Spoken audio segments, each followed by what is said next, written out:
പ്രത്യേകിച്ച് പറയേണ്ട കാര്യമൊന്നുമില്ല.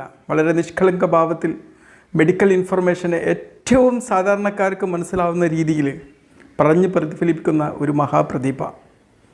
അദ്ദേഹത്തിൻ്റെ ചാനൽ ഞാൻ നിരീക്ഷിച്ച് തുടങ്ങിയത് എങ്ങനെയാണെന്ന് വെച്ച് കഴിഞ്ഞാൽ, എനിക്ക് പഠിച്ചുകൊണ്ടിരിക്കുക എന്നുള്ളത് വളരെ ഇഷ്ടമുള്ളൊരു കാര്യമായിരുന്നു. ഒരുപാട് മെഡിക്കൽ ബുക്സ് ഞാൻ എപ്പോഴും വായിച്ചു കൊണ്ടിരിക്കും. ഈ പഠിക്കാനുള്ള ഇൻട്രസ്റ്റ് കൊണ്ട് PG diploma in preventive cardiology ഒക്കെ കഴിഞ്ഞതിന് ശേഷം പല മെഡിക്കൽ മേഖലയിലുള്ള എല്ലാ ഡിസ്റ്റൻസ് എഡ്യൂക്കേഷനും നിർത്തിയതിനാൽ പിന്നെ ഞാൻ സൈക്കോളജി ഫീൽഡിലേക്ക് പോവുകയും അങ്ങനെ പല കാര്യങ്ങളും പഠിച്ചുകൊണ്ടിരിക്കുകയും ചെയ്തു. ഈ പഠിച്ചുകൊണ്ടിരിക്കുന്നതിന് ഒരു അർത്ഥം കാണാൻ വേണ്ടിയിട്ട് ഞാൻ എന്ത് ചെയ്തു, എനിക്ക് എന്തെങ്കിലും ഒരു പ്ലാറ്റ്ഫോം വേണമല്ലോ. കാരണം ഞാനൊരു മെഡിക്കൽ പ്രൊഫസറോ അല്ലെങ്കിൽ ഒരു ക്ലാസ് എടുക്കുന്ന അധ്യാപകനോ ഒക്കെ ആണെങ്കിൽ എനിക്ക് അതൊരു പ്ലാറ്റ്ഫോം ആയിരിക്കും.